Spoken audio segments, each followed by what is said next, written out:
Hola amigos, bienvenidos a un nuevo vídeo. En esta ocasión vamos a hablar de Rusia en la profecía final. ¿Será que la Biblia nos habla de Rusia en la profecía final? ¿Tiene algún tipo de interés la tierra de Rusia, el país de Rusia, en los eventos finales de este mundo? ¿Estará implicado Rusia en algo que sea realmente profético en la Biblia? ¿Algo que tiene relevancia? Pues hoy, tal y como hicimos hace unos días con el tema de Turquía, vamos a ir a las raíces de nuestra fe y vamos a ver si tiene importancia o no tiene. Vamos con la introducción del canal y empezamos.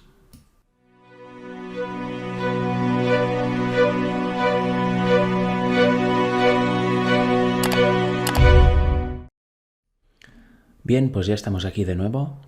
Vamos, como os decía, a estudiar Rusia en la profecía final.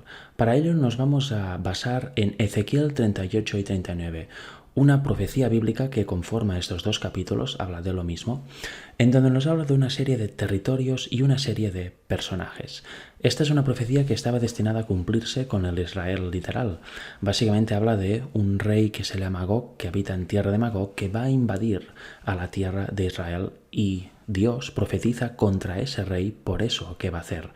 Pero como tantas veces en la Biblia, en el Antiguo Testamento, más que nada, encontramos que las profecías relativas al Israel literal, al pueblo de Israel, son condicionales o semicondicionales, con lo cual depende de la obediencia o no del pueblo que se cumplan o no. Y en esta ocasión, esta profecía nunca se cumplió.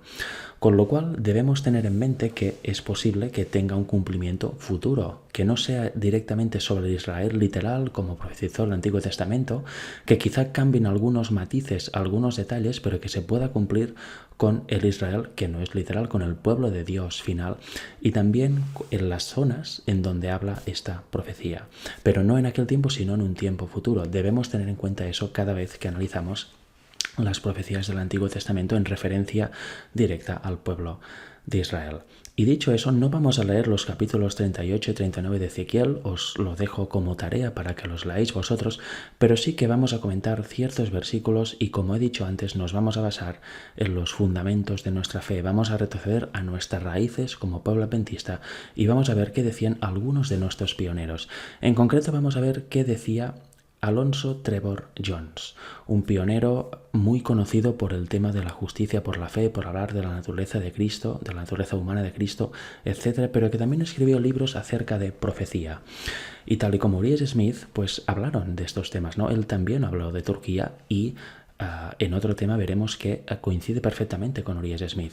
Pero en esta ocasión nos vamos a centrar en dos libros de él y vamos a leer partes de esos dos libros que él escribió. Fijaros, el primero se llama El Mariscal de las Naciones y es un libro que escribió en el año 1900. En este año se publicó. Y vamos a ver que nos habla de Rusia y otras cosas. Vamos a ver qué nos dice porque sabéis, hoy en día, en el adventismo moderno, se considera ciertos planteamientos acerca de la profecía como futuristas, como provenientes de la escuela de los jesuitas, y de esta forma los desechan y dan otra aplicación totalmente distinta y muchas veces espiritual a los textos bíblicos. Bueno, pues tenemos que ver si nuestros pioneros pensaban así, si las bases de nuestra fe eran estas o eran otras. Y creo que nos vamos a llevar seguramente varias sorpresas. En esta ocasión es, como habéis visto en el título, es Rusia la profecía final, parte 1, porque en la parte 2 vamos a leer todo un capítulo del libro El Mariscal de las Naciones o Las Grandes Naciones hoy, también de A.T. Jones, y como es un poquito largo lo he querido dejar para una parte entera dedicada a esto, donde nos habla de algo que se llama la cuestión oriental y que iremos viendo también un poquito durante el tema de hoy. Pero en esta primera parte vamos a ir más a lo directo, vamos a identificar los territorios y los personajes que aparecen en Ezequiel 38 y 39. Fijaros, aquí vamos a empezar hablando acerca de Rusia.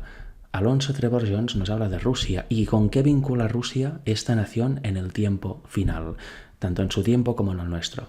Pues así, fijaros cómo empieza. Dice: muchas personas han leído los capítulos 38 y 39 de Ezequiel y se han preguntado y anhelado saber qué pueden significar esos dos capítulos, qué es a lo que se refieren. Y todo este tiempo, los primeros versículos de estos mismos capítulos de Ezequiel dicen definitivamente a qué se refiere. Fijaros, él lo tenía muy claro, los nuestros pioneros tenían muy claro a qué se referían estos capítulos y no lo aplicaban, como veremos, solo al Israel literal de aquel tiempo, sino como algo que se ha de cumplir en los tiempos finales. De hecho, lo dice el propio texto y también lo veremos. Dice, y todo ese tiempo los primeros versículos de estos mismos capítulos de Ezequiel dicen definitivamente a qué se refiere, a qué nación de hoy se refiere en esos dos capítulos. Lea los versículos. Hijo de hombre, pon tu rostro hacia Gog, eso es el inicio del capítulo 38, la tierra de Magog, el príncipe soberano de Mesec y Tubal. En la versión revisada dice así, Hijo de hombre, pon tu rostro hacia Gog, la tierra de Magog, el príncipe de Rush o de Rosh, Mesec y Tubal, y profetiza contra él. Es muy interesante esta traducción porque no nos dice solo príncipe soberano, sino que nos dice príncipe de Rush, que en hebreo significa cabeza, pero Rush y Rosh ya nos da una idea de a qué nación o a qué tierra puede hacer referencia, en qué tierra mandaba o gobernaba, o reinaba, mejor dicho, este rey, este príncipe. Y vemos, claro, profetiza contra él. Lo que vamos a ver no es una profecía de Dios animando a este príncipe a hacer lo que tenga que hacer, sino que Dios va contra este príncipe, pero van a haber una serie de acciones que éste va a hacer y que debemos tener en cuenta. Dice, y la misma conexión se encuentra en el tercer verso, justo a continuación, y también en el capítulo 39. Ahora bien, no intentaremos una exposición de esos dos capítulos, simplemente señalamos el significado de los nombres que se pronuncian para que todos puedan ver claramente a qué nación se refiere y que esa nación es Rusia. Vemos que lo tenía muy claro.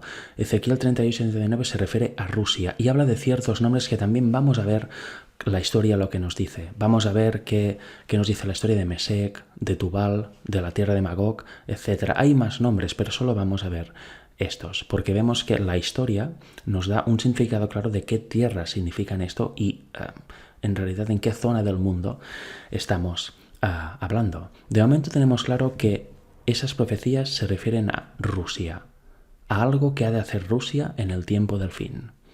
Fijaros, el texto dice, Hijo de hombre, pon tu rostro hacia Gog, de la tierra de Magog, príncipe de Rosh, Mesec y Tubal, y profetiza contra él.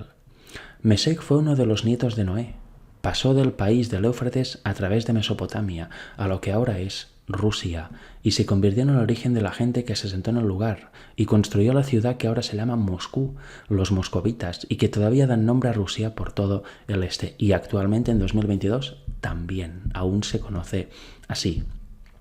Luego nos habla de Magog, que fue otro de los nietos de Noé.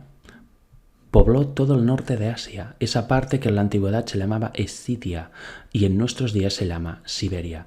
La parte más fría de Rusia, toda la parte aquella que siempre está nevada y helada. Vemos la zona geográfica que nos habla la profecía, ¿verdad? Y donde habitaron estos hijos de Noé, que luego se convirtieron obviamente en pueblos y tribus. Tubal, que es otro personaje que aparece en el texto, es otro de los nietos de Noé. Se instaló en la región que todavía de él lleva el nombre de Tobolsk. Ahora bien, el príncipe de Rosh es el jefe de todos estos, y esa palabra Rosh es la raíz de la cual proviene Rusia y los rusos. Y aquí viene lo interesante, en este príncipe de Rosh vemos que de aquí se deriva lo que es ahora Rusia y lo que son el pueblo ruso. De modo que los capítulos 38 y 39 de Ezequiel son la palabra de Dios para toda la gente hoy. Por tanto, tiene mucha relevancia. Hoy es curioso porque en el mundo evangélico y también en el mundo judío están aplicando así estos capítulos de Ezequiel. Por eso, muchos adventistas modernos, predicadores modernos, dicen, no, esto es de la escuela futurista de los jesuitas, nada tiene que ver con la realidad, eso es una mala aplicación, es un engaño. Bueno, según cómo lo apliquen, quizás sí será un engaño. Si ven eso como algo bueno, como un intento de los judíos volviendo a Israel y ahí formando la gran nación que fueron antes, y esperando al Mesías para que los glorifique, pues entonces seguramente sí que hay un problema, ¿verdad? Esperando la construcción del tercer templo como algo bueno, ahí hay un problema. Pero si hablamos de la tierra de Israel como la tierra construida a raíz de la Segunda Guerra Mundial por los Rothschild, un país concreto para hacer volver a todos los judíos de su tierra, construir el tercer templo de Jerusalén y que venga el falso Mesías a engañarlos, eso ya es otra cosa, eso es decir, ¿verdad? ¿No? Porque se está explicando una profecía en tono negativo, en tono de engaño, como aviso a la gente para que no caiga en esos engaños. Si los evangélicos y demás lo ven como bueno, ahí está el problema. Pero interpretar que los capítulos 38 y 39, hablando de Gog y Magog, hace referencia no a algo que podía haber sucedido en el pasado, que nunca pasó, sino a algo que tiene que suceder en los tiempos finales, justo antes de la segunda venida de Jesús, no es descabellado. De hecho, vemos que tiene mucho sentido y lo vamos a seguir leyendo en ese libro de Alonso Trevor Jones. Estos son los fundamentos adventistas, ¿no? Tan olvidados hoy en día, como en el tema de Turquía vimos. ¿Quién habla de Turquía ahora? ¿Quién habla de la importancia geográfica de aquella zona? Pues nadie. Todo el mundo espiritualiza las profecías y se va por otros derroteros. Y eso es negativo porque nos perdemos la parte geopolítica de la historia de este mundo. Fijaros, de modo que los capítulos 38 y 39 de Ezequiel son la palabra de Dios para toda la gente hoy, en su tiempo y obviamente hoy aún más. En cuanto al lugar que ocupa Rusia, su posición y su carrera en los últimos días y hasta el último día. El relato dice definitivamente que será en los postreros días, Ezequiel 38:8. Por tanto, los postreros días es lo que estamos viviendo, lo que está viviendo A.T. Jones y lo que estamos viviendo nosotros. La gran fiesta de las aves del cielo de Apocalipsis 19, 17 y 18 se menciona en Ezequiel 39, 17 y 18, y las 6 plagas se mencionan en Ezequiel 39, 2, margen y la 7ª plaga en Ezequiel 38, 22. Véase Apocalipsis 16. En Ezequiel 39, 2, en su versión en el margen, salía una referencia a estas 6 plagas. A lo largo de Ezequiel 38 y 39 se habla de este poder como proveniente de los cuartos del norte o de los lados del norte. Y al mirar el mapa es fácil ver que Rusia ocupa los lados del norte de la mayor parte de todo el mundo oriental. Y eso realmente así. Rusia ocupa toda la parte norte de Asia, Rusia, la tierra de Siberia, etc. Y luego nos habla de que hay otra profecía que entra en relación con esto y que aclara a todas las personas la conexión entre ese poder, Rusia y todos los poderes occidentales de Europa que ocupan el territorio de Roma occidental. Luego viene una escritura que muestra una mezcla de todos estos, no una mezcla al unísono, sino una mezcla de sus intereses, lo que causa continuos celos y contiendas entre ellos. Es la profecía referente a...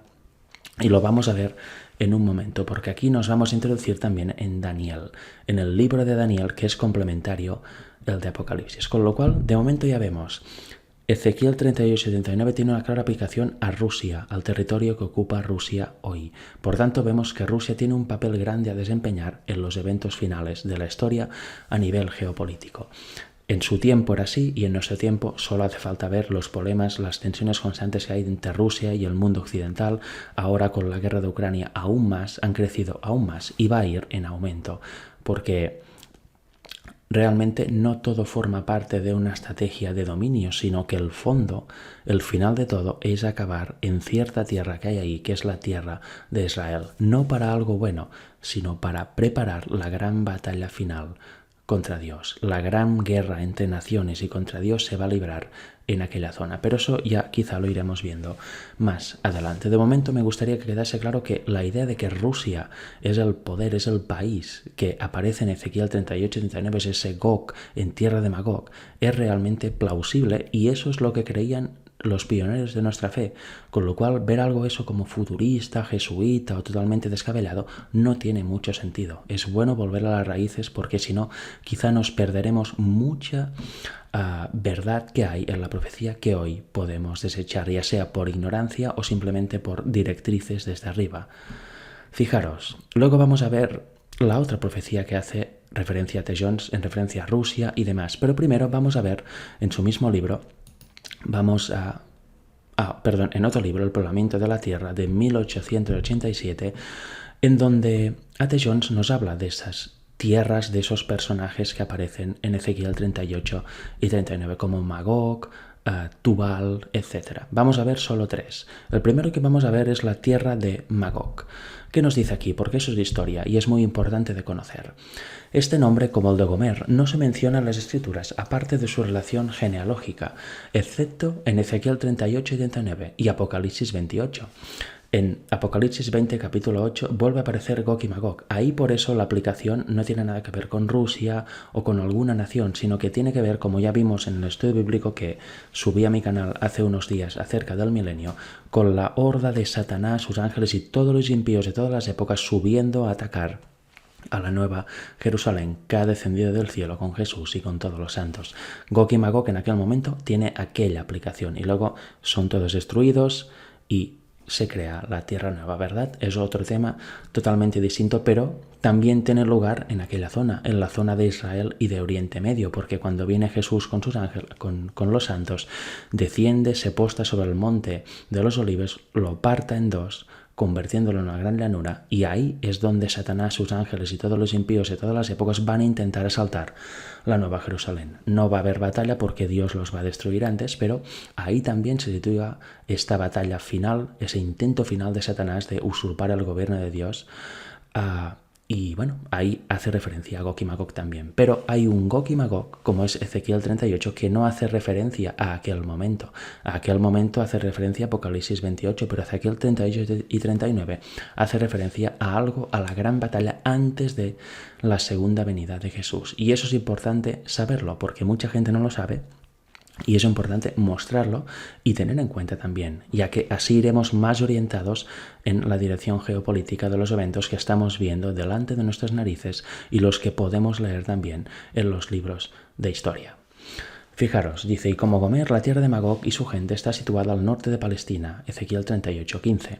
Dice, y vendrás de tu lugar, de las partes del norte, de los lados del norte, tú y muchos pueblos contigo, todos ellos a caballo, una gran compañía y un poderoso ejército. En el relato de los cimerios afirmamos que los escitas que habitaban las vastas regiones del norte del mar Caspio arrasaron con los cimerios, los expulsaron y tomaron posesión de su país. Estos escitas eran el pueblo de Magog. Algunos de los sucesores de Alejandro Magno construyeron un muro, llamaron el muro del Cáucaso, que se extendía desde la orilla occidental del mar Caspio, en Derben, casi hasta la orilla oriental del mar Negro. Imaginaros qué muro tan tremendo. Este muro se construyó como defensa contra las incursiones de las hordas escitas y todavía se llama en su tiempo, ahora lo desconozco, creo que quizás sí, se llama el muro de Gog y Magog, con lo cual por algo es que en su momento hace tantísimos años pusieron este nombre a este muro en los tiempos de los descendientes de Alejandro Magno. ¿Por qué pusieron muro de Gog y Magog? Pues porque tiene relación con todo eso. De los relatos encontrados entre los árabes, persinos y sirios, aprendemos que comprendían bajo la designación de Yahuk y Mahuk a todos los pueblos bárbaros menos conocidos del noreste y noreste de Asia. Eso es historia. De esos pueblos Rambaut dice, más allá de la línea de las colonias griegas, alrededor de la costa del Mar Negro, habitaba todo un mundo de tribus a quienes los griegos designaban con el nombre común de escitas. Eso está en el tomo Historia de Rusia, capítulo 2, párrafo 2, de este hombre de Rambot. De la multitud de gente que habitaba en esta región sin límites, el jefe en la época de Herodoto eran 3 cuerpos distintos de escitas propiamente dichos. En primer lugar estaban los cultivadores escitas o labradores, que poseían el país drenado por el Dnieper, la Ucrania, del que los cimerios habían sido despojados. Veis que estamos otra vez en esta zona, ¿verdad? Ahora ya habla de Ucrania, de la Ucrania actual. En segundo lugar, los nómadas o escitas errantes que ni aran ni siembran. En tercer lugar, los Royal Scythians, la más grande y valiente de las tribus escitas, que mira a todas las demás tribus a la luz de los esclavos. Como vemos, hay varios distintos tipos de tribus, unos más salvajes, otros menos, unos más numerosos, otros menos, pero todo esto estaba formando Magog. Estos eran de los mismos hábitos que los escitas errantes. Su asiento principal estaba en el Dnieper y el Don. Además de estos había una cuarta división compuesta por tribus que se habían rebelado contra los escitas reales y habitaban en las fuentes orientales del Volga. Y aquí nos va hablando un poco más de historia. No lo vamos a leer todo, os lo voy a pasar lento para que lo podáis buscar o leer, pero es muy interesante. Fijaros, vamos a leer aquí. Alrededor del año 630 AC, después de expulsar a los cimerios de Ucrania, un torrente de escitas barrió el mar Caspio e invadió Media, Asiria y la Alta Mesopotamia, hasta las fronteras de Palestina y mantuvo a Media y Asiria en un estado de destrucción, terror durante unos 20 años, antes de que pudieran ser expulsados. Los escitas tampoco estaban confinados al país del Dnieper, el Don y el Volga, porque cuando Alejandro Magno en su marcha conquistadora llegó al río Yajartes o Yaxartes, el actual Sir Daria, en el 70 grado de longitud este, encontró guerreros escitas allí para disputarle el paso de este río. Cruzó, sin embargo, y los derrotó. En verdad, la región de las montañas del Altai era aproximadamente el centro de este a oeste de la amplia población de Magog, porque llegaban desde Europa hasta el Océano Pacífico. Toda esta zona que hoy vemos como Siberia, Rusia, etc., era dominada por estas tribus. Eso era Magog. Y luego nos va hablando de otras tribus que hay ahí aún actualmente, países actuales, y que antes eran más tribus. Fijaros, nos habla de los mongoles, nos habla de los malayos, nos habla de los hunos, nos habla otra vez de los mongoles o mogoles modernos, de los tártaros, de los turcos también. Fijaros que dice aquí turcomanos o turcomanos, que a principio de la era cristiana emigraron de Asia Central al país del norte, sobre los mares Caspio y Aral, en 997 al 1028. Mahmud, el primero que ostentó el título de sultán, inició una carrera de conquistas que han convertido el nombre de la nación de los turcos en uno de los más importantes de la historia, y ahora es una fuente constante de celos y contención entre las naciones de Europa. Eso ya lo vimos un poco cuando hablamos de Turquía en la profecía final. En los tiempos de Atejons aún estaba el Imperio Otomano, que iba perdiendo poder, ¿no? Ya lo vimos también en aquel tema. Cada vez iba perdiendo más territorios, recuperaba alguno, pero en general iba perdiendo poder. Y muchas guerras las ganó gracias a la ayuda de los países europeos, precisamente contra Rusia. Si no, hubiera perdido, pero fue un imperio muy importante. Nos habla también de los finlandeses, de los sármatas. En definitiva, todos estos, dice aquí abajo, son la gente de Magog. Y se verá de un vistazo que la tierra de Magog es el país estepario del norte de Asia y ahora está representado en las posesiones rusas, que se extienden desde las fronteras de Alemania hasta el Pacífico, hasta el Océano Pacífico. Fijaros, porque recordemos que ahí Rusia era más grande que ahora aún, llegaba hasta Alemania, todo lo que se conoció en los años 1900 y pico como la URSS, que eso no lo vio Atejons, pero luego sí que estuvo, ¿verdad? Luego se independizaron países como Ucrania, Bielorrusia, etc. Ahora son países, pero antes formaban parte de la URSS. Y en el tiempo de Jones, pues todo eso también era parte de Rusia. Llegaban mucho más lejos que ahora. Y luego vamos a ver a otro personaje que nos habla, Ezequiel 38-39. Aquí traducido automáticamente dice Maya, pero obviamente no es así, es Mesec. Y vamos a ver qué nos dice la historia acerca de Mesec. Dice, en las escrituras Mesec y Tubal lo vamos a ver después, es el último personaje que vamos a estudiar, siempre se mencionan juntos, con una sola excepción, Ezequiel 27:13, Ezequiel 38:2 y 3 y Ezequiel 39:1. Se nombran y se pueden rastrear en las inscripciones asirias, desde principios del siglo XII hasta mediados del siglo VII a.C., asociados como en la Biblia. Herodoto los llama Moshi. Siempre se mencionan en conexión con Tibarini, Mesec y Tubal. Sus tropas y las de los Tibarini estaban bajo el mismo comandante en la gran expedición de Jerjes contra Atenas en los años 484 al 479. El país de Mesec, el Moshi, estaba en Capadocia, Cólquida y Armenia, con lo cual vemos que Mesec estaba más en una zona más sur, en la zona que ahora ocupa Turquía y Armenia, más o menos en los que ahora es la vecindad del Kars y Erzurum. Los de la gente de Mesec y Tubal que habitaban allí no eran todos los que había de una y otra nación. Alrededor del 650 a.C., los capadocios, un pueblo de origen persa, se abrieron en el país de Moshi y Tibarini y los obligaron a retroceder hasta los estrechos límites en el Mar Negro y al pie del Cáucaso. Montañas y algunos de ambos pueblos cruzaron el Cáucaso hacia el país de la estepa en el norte de Sitia. Ahora son posesiones rusas todo esto. Allí los Moshi se hicieron conocidos como los Muskors y luego como moscovitas, que construyeron Moscú y que todavía dan nombre a Rusia en todo el este. El pueblo Tibarini de Tubal, que fue con el pueblo Moshi de Mesec, se asentó y dio nombre al río Tobol y al lugar Tobolsk, otra parte de las posesiones rusas al este de los montes Urales. Con lo cual, aquí vemos muy importante, algo que se está pasando por encima hoy en día. Es muy importante conocer la historia, ver cómo se desarrollaron las distintas tribus que aparecen en la Biblia y qué territorios ocuparon y ocupan aún hoy, para poder entender la profecía, para poder aplicar ciertos nombres a la profecía actual, para entender dónde se está desarrollando hoy parte de la profecía o qué importancia va a tener. porque fijaros, dice aquí, justo aquí podemos mencionar un punto interesante. Hay un nombre tan íntimamente asociado con esos dos últimos que aunque no se menciona en el capítulo 10 de Génesis, no debemos pasarlo por alto. En Ezequiel 38, 2 y 3 y 39, 1, la versión King James de las Escrituras dice: Gog, la tierra de Magog, el príncipe soberano de Mesec y Tubal. Príncipe del soberano, etc. Pero la versión revisada dice Gog, la tierra de Magog, el príncipe de Rosh, Mesec y Tubal. Ahora bien, de este Rosh proviene el nombre moderno y la nación de los rusos. Rosh, Roas, Rous, Rus, Roshians, o Rosh, Raus, Roshia, Rosian. ¿Veis? También lo dice en este libro lo que hemos visto antes. Gesenios considera fuera de toda duda que por Rosh se entiende la tribu del norte del Tauro, llamada así por la vecindad del Ra o Volga, y que en ese nombre y tribu tenemos el primer vestigio de la Rus o nación rusa. Este aviso bíblico temprano de un imperio tan grande es doblemente interesante por ser un caso solitario y por ser un caso único, se podría decir, ¿verdad? Y hemos visto que la tierra de Magog, a través de sus descendientes, comprende todo el país del norte de Asia, desde Alemania hasta el Océano Pacífico. Esta profecía de Ezequiel se refiere de alguna manera a los últimos días, porque nos lo dicen esos textos. Ezequiel 38, 2, 3, Ezequiel 8 y también versículo 16 de estos capítulos.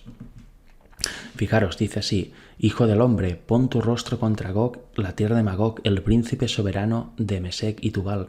Profetiza contra él y di: así ha dicho el Señor Dios, he aquí yo estoy contra ti, oh Gog, príncipe soberano de Mesec y Tubal. Y ahora vamos a leer el 8 y, no lo dice aquí, el 8 y el 16, pero lo podemos buscar en un momento. Vamos a ver. No aparece. Pero bueno, todo esto lo podéis buscar en la Biblia. Todos esos versículos se refieren a una profecía de Ezequiel que ha de acontecer en los últimos días, algo que no se pudo cumplir literalmente en los días del profeta Ezequiel o en el Israel literal de aquel tiempo, de los tiempos del Antiguo Testamento. Y dice, y muestra que entonces Rusia y el príncipe de Rusia será el jefe de todo aquel país, y que Mesec y Tubal también serían moradores en la tierra de Magog bajo su jefe ruso. Así que en el 587 a.C., o sea, hace 2474 años, en el tiempo que Jones escribe, el profeta de Dios señaló el imperio ruso tal como existe hoy. La escritura es dada por inspiración de Dios. Nos damos cuenta, ¿no?, la visión que tenían los pioneros ya en su tiempo y que es perfectamente válida en nuestro tiempo, porque la geografía sigue igual y los poderes siguen muy parecidos. Rusia tiene un gran poder en el mundo y por eso tiene tantas tensiones con los países occidentales. Lo estamos viendo ya desde hace muchos años y lo estamos viendo especialmente hoy, en el día de hoy, con lo cual es bueno tener en cuenta todo eso. Para finalizar, vamos a hablar de Tubal. Nos dice, se le menciona en Ezequiel 38, 2, 3 y 39, 1, en relación con Magog, y en Ezequiel 27, 13. Se la asocia con los que comerciaban en las ferias de Tiro, en personas de hombres, esclavos y vasos de bronce, y se coloca en las partes del norte, los lados del norte, también, igual que los otros. Lo mismo que Gomer y Magog, a quienes ya hemos identificado. Esto mostraría que Tubal pertenece a la misma región del país que aquellos. El pueblo de Tubal es mencionado por los reyes asirios en sus inscripciones con el nombre de Tuplai, y fueron hallados por ellos en Capadocia, Turquía. Había un gran número de sus tribus y aparentemente fueron de considerable importancia en las guerras de los reyes asirios en el noroeste. Parece que se extendieron por la mayor parte del país, desde Cilicia hasta el Mar Negro. Por Herodoto y otros escritores griegos son llamados Tibarini. En la retirada de los 10.000, en el 400 a.C., algunas de sus tribus eran un pueblo independiente que habitaba en la costa sur del Mar Negro, al oeste de Cólquida, y se necesitaban 2 días de marcha para cruzar su país. Algunas de sus tribus fueron al oeste y como íberos poblaron España, Sicilia, y un cuerpo importante de ellos se fue al norte con Mesec, que viene después de la lista, ¿no? Y aquí, es un poco de historia de esta tribu también, que vemos que también está en la zona que hoy es Rusia y que en el tiempo de los pioneros también era Rusia, el imperio ruso. Y ahora, para finalizar, vamos a hablar de esta otra profecía que nos decía al principio, ¿verdad?, de Jones en el libro El Mariscal de las Naciones, escrito en 1900. Vemos que en Ezequiel 38-39 se nos identifica claramente a Rusia como el poder de aquellos capítulos en los tiempos finales, y ahora vamos a ver en otra profecía que está en Daniel, porque ahí vamos a hablar de la cuestión del Oriente o la cuestión oriental, algo que estaba en boga en los días de los pioneros y que hoy también en cierta forma está de otra manera quizá, pero todo sigue igual, nada ha cambiado a lo largo de la historia. Cambian ciertos personajes, ciertos eventos, etcétera, pero vemos que en ese tema es todo cíclico. Y luego en el otro tema veremos por qué. ¿Por qué en el tiempo de A.T. Jones ya había toda esta tensión y por qué aún hoy está, pero nunca acaba de explotar totalmente? ¿Por qué no? Pues hay una razón y lo vamos a ver en la segunda parte de Rusia, la profecía final. Pero bueno, teniendo claro, habiendo identificado Rusia ya en aquellos capítulos de Ezequiel, vamos a hablar ya para terminar el tema de la cuestión oriental. Y en el tema 2 vamos a hablar mucho más de esto vinculándolo con otros textos bíblicos. Pero ahora vamos a centrarnos en Daniel. Fijaros porque aquí también va a aparecer Rusia. Y vamos a ver también que en esta sección, en este capítulo de Daniel, también aparece Turquía, no solo Rusia. Y lo vamos a conectar con lo que ya vimos en el tema Turquía en la profecía final. Y también vamos a verlo más en la parte número 2 de Rusia, porque vamos a ahondar mucho más en la cuestión oriental. Hay hechos históricos y hechos que son muy actuales que debemos tener en cuenta para identificar correctamente la vertiente geopolítica de la profecía, tanto de Ezequiel como de Daniel. Fijaros, aquí dice, en el capítulo 11 de Daniel se esboza la historia misma, lo que hemos visto ya ahí en los otros capítulos de Ezequiel. No es una profecía dada bajo el símbolo del león o una gran imagen o algo de ese rey, es la historia misma, un boceto del ángel de Dios. Muchos, al leer el capítulo 11 de Daniel, sin leerlo en conexión con el capítulo 10, piensan que Daniel es el que habla en el capítulo 11, pero él no es el hablante. Daniel solo es el que lo escribió. El ángel de Dios es el orador y es el ángel Gabriel, como se verá a partir del capítulo 10. Con lo cual aquí ya nos situamos un poco, ¿verdad? A.T. Jones nos sitúa muy bien. Fijaros, dice, ahora bien, este capítulo 11 de Daniel es un bosquejo de la historia desde el comienzo del reinado de Darío el Medo hasta el tiempo del establecimiento del reino de Dios, como lo muestran las palabras de los últimos versículos del capítulo 11 y los primeros versículos del 12. Abarca desde el primer año de Darío el Medo hasta la resurrección de los muertos y el final del mundo. La primera parte del capítulo 12 dice, y en aquel tiempo se levantará Miguel, el gran príncipe que está de parte de los hijos de tu pueblo, y será tiempo de angustia cual nunca fue, desde que hubo gente desde entonces. Hasta entonces. Y en aquel tiempo será libertado tu pueblo, todos los que salen escritos en el libro, y muchos de los que duerman en el polvo de la tierra serán despertados, unos para vida eterna, otros para vergüenza y confusión eterna. Y los sabios, maestros, como dicen al margen de según qué Biblias, resplandecerán como el resplandor del firmamento, y los que enseñan la justicia a la multitud, como las estrellas por los siglos de los siglos. Pero tú, oh Daniel, cierra las palabras y sela el libro hasta el tiempo del fin. Fijaros qué interesante, ¿verdad? Porque hoy en día también a Daniel 11 se lo ve como sobre todo los versículos finales se los espiritualiza. No se ve la literalidad de ellos ni la vertiente geopolítica. Se espiritualiza todo y al final uno ya no sabe dónde está. Pues bueno, una vez más nuestros pioneros no lo espiritualizaban.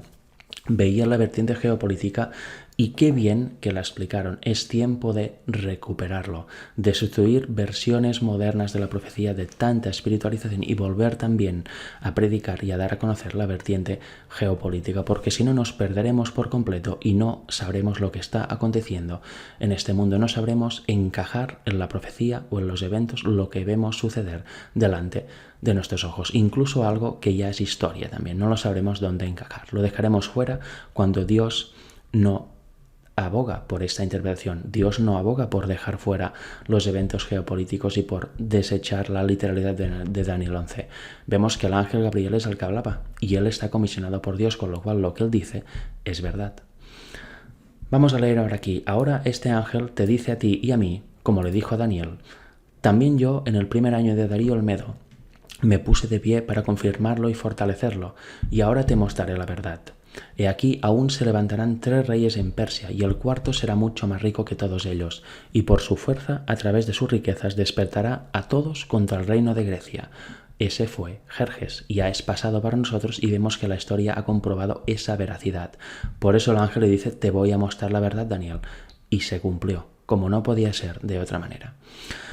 Vamos a ver un poco de historia, pero luego vamos a encajarlo con Rusia y demás, ya veréis, no tardaremos mucho. Dice entonces el ángel, hablando de Grecia, continúa, y se levantará un rey poderoso que señoreará con gran dominio y hará conforme a su voluntad, y cuando él se levante su reino será quebrantado y dividido hacia los cuatro vientos del cielo, y no a su posteridad, ni conforme a su dominio que él gobernó, porque su reino será arrancado aún para otros además de esos. También se cumplió con Alejandro Magno y sus sucesores. Aquí nos lo dice, como es bien sabido, tras la muerte de Alejandro Magno, su reino se dividió en 4 partes. Un general tomó la parte occidental, Grecia y Macedonia propiamente dichas. Otro general tomó el partido del norte, Tracia y Bitinia, cuyo territorio es ahora el centro de Constantinopla. Otro tomó la división oriental, desde el mar Mediterráneo hasta la frontera con la India. Y otro tomó la parte sur, Egipto, Arabia y Chipre. Así el reino se dividió exactamente hacia los 4 puntos cardinales, norte, sur, este, oeste. Luego nos habla de la caída de estos generales y ahora vamos a leer este párrafo de aquí, a partir de aquí. Dice entonces, es cuando llegamos al versículo 40 del 11 de Daniel y aquí es donde empiezan en la actualidad los problemas, a espiritualizar todo lo que dice ahí, cuando si vemos que el capítulo 11 de Daniel es literal, ¿por qué los últimos versículos no? No tiene sentido, ¿verdad? Pues por algo será que se intenta tapar la vertiente geopolítica e incluso a veces criminalizarla. Dice, entonces, cuando llegamos al versículo 40 del 11 de Daniel, no estamos leyendo acerca de los asuntos de los días del Imperio de Grecia, ni de los asuntos de Roma, sino de los asuntos aquí en el tiempo del fin, como se menciona en el versículo 35. Otros versículos también muestran lo mismo. Y tenga en cuenta que el rey del sur siempre está en Egipto, y el rey del norte es siempre el poder que ocupa el territorio del cual Constantinopla es el centro.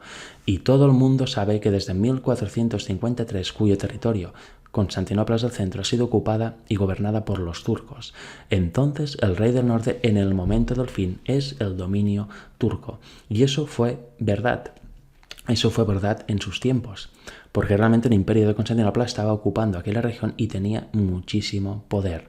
Luego, ya vimos también en el caso de Turquía, que este dominio va a ser tomado por otros. Pero tenemos que tener claro que esta zona será la que determina quién es el rey del norte en todo momento. Y el imperio otomano fue durante muchos años y muchos siglos el rey del norte en esa profecía de Daniel. Que luego es Estados Unidos con el Vaticano y tal, sí, correcto, porque también tiene un papel Estados Unidos, que no lo vamos a ver en este tema.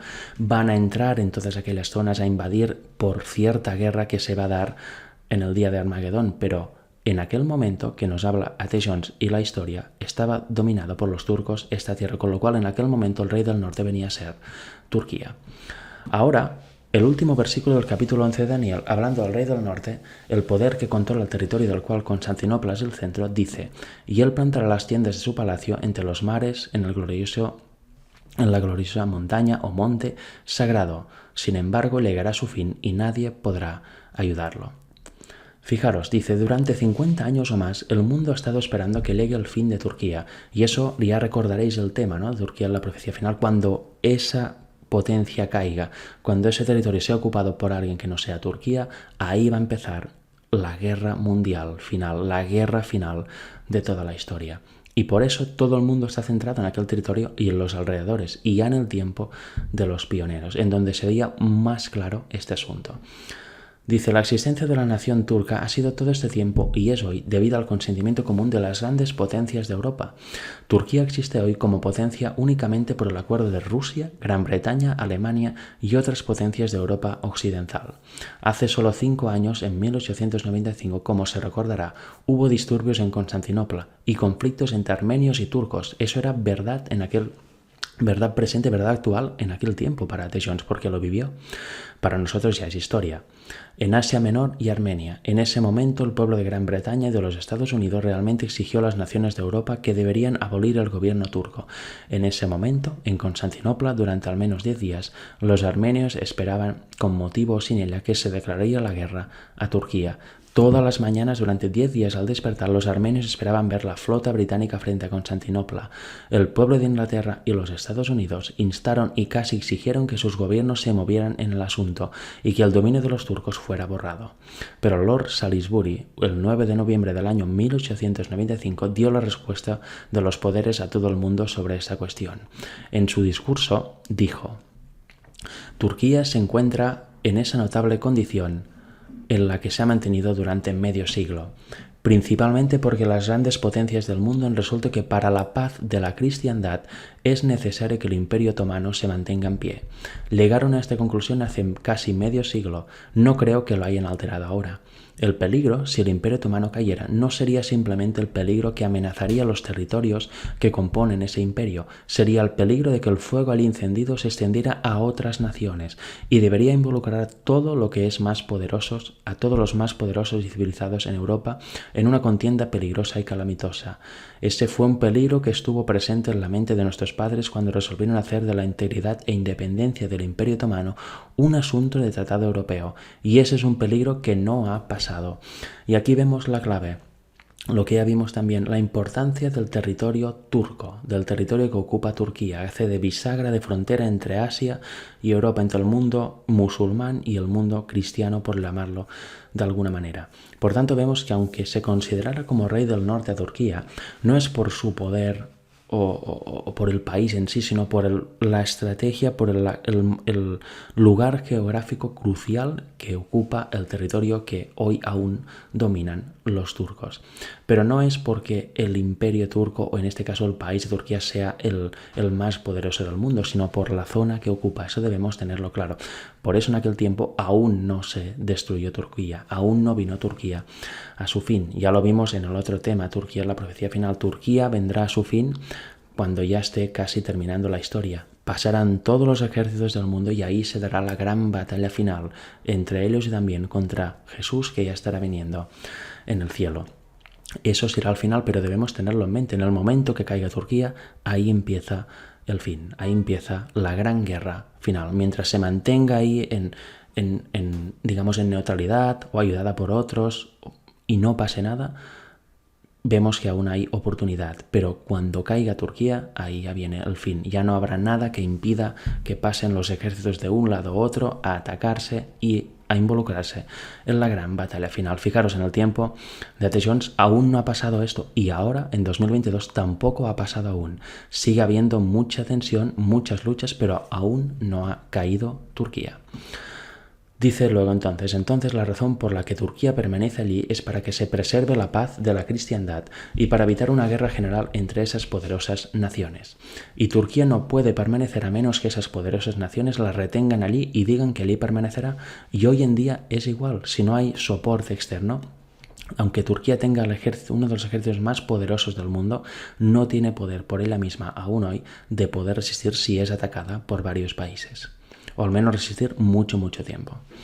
Cuando en medio de esos disturbios en 1895 ciertos embajadores propusieron que se hiciera cierta cosa, el emperador de Austria dijo en respuesta: no nos atrevemos a hacer eso, dar ese paso sería solo prenderle fuego a la pólvora, así que estas naciones poderosas miran la situación entre ellas, de la cual Turquía es la clave. Como un polvorín, como el tren listo, y el peligro es constante que el tren se incendie, involucrando de una manera peligrosa y calamitosa contienda, como dijo Lord Salisbury, a todas las grandes potencias del mundo. Vemos, ¿verdad?, lo que nos dice la historia, lo que ya nos hablaban nuestros pioneros. Vemos cómo la profecía se puede plasmar en la historia y en la realidad, y cómo podemos identificar distintos poderes. El título de este tema es Rusia. ¿Por qué estamos hablando de Turquía? Pues porque tiene plena relación. Ahora vamos a ir llegando a Rusia. Fijaros, como Turquía no puede existir excepto con el acuerdo de las grandes potencias, Rusia, Gran Bretaña, Francia y Alemania. Y lo estamos viendo ahora en la guerra entre Rusia y Ucrania. Turquía se mantiene neutral, no quiere ni posicionarse a favor de la OTAN ni a favor de Rusia, se mantiene neutral, pero ¿cuánto tiempo va a aguantar así? Está presionada por los dos lados. Vemos que los bandos son los mismos, ¿verdad? Existe el punto en el que esas potencias se encuentran y alrededor del cual giran como sobre un eje, y cuando su acuerdo se desmorone, ¿qué esperan como única consecuencia? Solo una contienda peligrosa y calamitosa. ¿Qué relación hay entre Rusia y las potencias europeas y los Estados Unidos de América? Cada vez peor. Estamos cerca de esa contienda peligrosa y calamitosa, que involucre, sigue diciendo, a todo lo que es más poderoso y civilizado en Europa. Provocará problemas graves en Europa. Ahora lo estamos viendo en el tema energético. Rusia ha cortado el gas, o va a cortar el gas, o lo corta un tiempo y luego lo vuelve a dejar fluir. Hay sanciones económicas de parte de la Unión Europea hacia Rusia, hay esas tensiones económicas, hay esas tensiones políticas, pero cuando ya pase de eso y pase a algo armado, ¿qué espera? Lo que decía Salisbury, una contienda calamitosa, algo que afectará a todo el mundo, afectará a Europa, que está acostumbrada a vivir en paz desde hace muchos años, y afectará a Oriente Medio, a Rusia, con todos los bloques formados, porque luego en el segundo tema también vamos a ver aparecer a China, a la India, etcétera. Es todo un bloque esto, ya lo veréis. Dice, y no solo le esperan estas naciones, lo esperan estas naciones, las de Europa. Lo espera la misma Turquía. Mientras estaba en Turquía, un señor que es nativo allí me dijo que un juez turco, mientras hablaba con él poco tiempo antes, dijo: esperamos que los poderes de Europa nos quiten Constantinopla. Tenemos que irnos de aquí y la sede del gobierno habrá de establecerse en Asia. Y finalmente se establecerá en Jerusalén. Y entonces las naciones todavía vendrán y pelearán contra nosotros en Jerusalén para tomar esa forma de nosotros. Y cuando lo hagan vendrán el Mesías y Mahoma. Fijaros qué cosas se decían, ¿no?, por parte de gente, en este caso turcos. ¿Iban desencaminados? Bueno, en su entender, pues probablemente sí, ¿no? Porque si esperan al Mesías como algo bueno y a Mahoma encima, pues van muy desencaminados, ¿no? Sucumbirán al gran engaño, porque el Mesías ya vino y ahora tiene que volver por segunda vez a dar la paga del juicio a todos.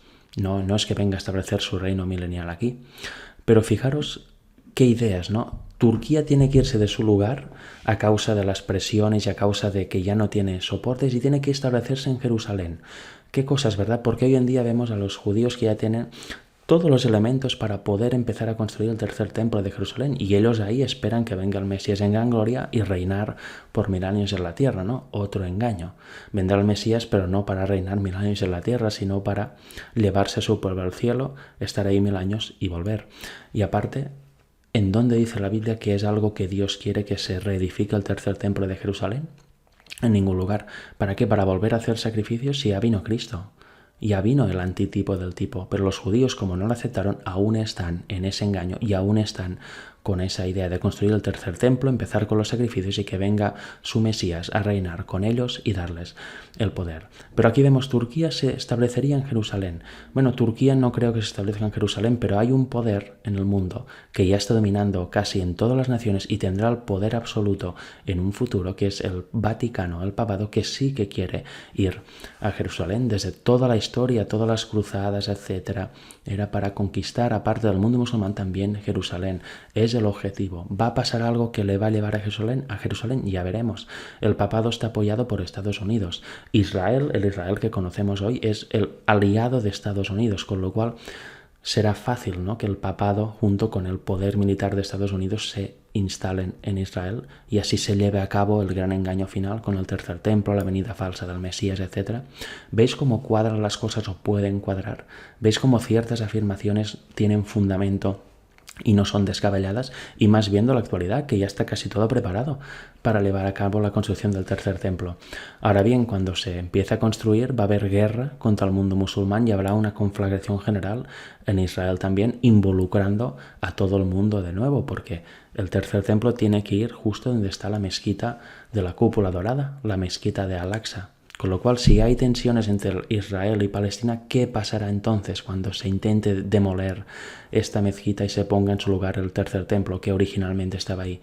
Pues va a desencadenarse otra vez conflagración y va a tener que entrar Estados Unidos ahí, van a tener que pasar por Turquía, etc. Con lo cual aquí vemos, ¿no?, esas ideas quizá no se cumplirán como ellos creían, como que Turquía iría ahí, como dice este turco, este juez turco, pero sí que va a pasar algo en Jerusalén y alguien se va a establecer ahí en un futuro. Fijaros, dice, ahora, ¿qué dice la Escritura? Él plantará las tiendas de su palacio entre los mares en el monte glorioso y santo. Sin embargo, llegará su fin y nadie podrá ayudarlo. Constantinopla está entre los mares, pero allí no hay un monte glorioso y santo. ¿Qué se podría hacer referencia a un lugar en la tierra de la Biblia con el término de glorioso Monte Santo? Jerusalén, sin duda, solo Jerusalén. Los propios turcos llaman a Jerusalén la Santa. Se ha dicho con verdad, en todas las épocas el recuerdo de Jerusalén ha suscitado los sentimientos más profundos. Judíos y cristianos y mahometanos se vuelven hacia allí con afecto reverencial. Y está ahí. Si veis las noticias de actualidad, veréis que hay tensión también entre Rusia y Israel por la cercanía en los montes del Golán del ejército ruso. Vemos que en la guerra entre Rusia y Ucrania precisamente Israel no ha quedado muy bien con Rusia, con lo cual todo se está preparando. Siempre hay una tensión latente aquí hasta el día que explote. Dice entonces, cuando la palabra dice que plantará las tiendas de su palacio entre los mares en el monte glorioso y santo, quiere decir que trasladará su palacio de Constantinopla a Jerusalén. Entonces, ¿qué? Pero llegará su fin y nadie le ayudará. Esto es lo que esperan los turcos, las grandes potencias y los pueblos de las naciones. Seguramente no será Turquía, pero como he dicho, sí que será alguien que plantará sus tiendas en Jerusalén, y este será nada menos que el papado. Porque recordemos, Constantinopla, que fue atacada por los otomanos hace muchísimos siglos y fue convertida en musulmana, antes era parte del Imperio Oriental de Roma. Era cristiana. Las mezquitas que hay ahí ahora, tan grandes y tan bonitas, antes eran cristianas, eran iglesias cristianas. Con lo cual ya estuvo ahí la cristiandad, ya estuvo ahí Roma y quiere volver ahí. Estos son los que se van a establecer en Jerusalén y Turquía tiene que o ceder el paso o caer para que eso suceda. Y luego, después de esto, ¿qué? Entonces, en aquel tiempo se levantará Miguel, el gran príncipe que está de parte de los hijos de tu pueblo, y será tiempo de angustia cual nunca fue desde que hubo gentes hasta entonces. Y eso es exactamente lo que esperan todas las grandes potencias y el pueblo de Dios. Hoy, como pueblo de Dios, ¿esperamos esto? Espero que sí, pero debemos tener en cuenta la vertiente geopolítica y ver cómo se está desarrollando ante nuestros ojos todo esto para llegar un día a la gran conflagración final. Luego dice, ¿y entonces qué? Y en aquel tiempo será libertado tu pueblo, todos los que se hallen escritos en el libro, y muchos de los que duermen en el polvo de la tierra serán despertados, unos para vida eterna y otros para vergüenza y confusión eterna. Y los sabios resplandecerán como el resplandor del firmamento, y los que enseñan la justicia a la multitud, como las estrellas por los siglos de los siglos, y eso es también lo que espera el pueblo de Dios. Pero tú, oh Daniel, cierra las palabras y sella el libro hasta que el tiempo del fin. Muchos correrán de un lado a otro, y el conocimiento se incrementará. El mundo está justo ahora en ese tiempo del fin, y el libro está abierto para ser escudriñado de cabo a rabo, a fin de que los hombres sean sabios y sean librados de aquel gran día. Hay que conocer los tiempos. Ahora todas estas grandes naciones se mueven alrededor de Turquía como alrededor de un punto central.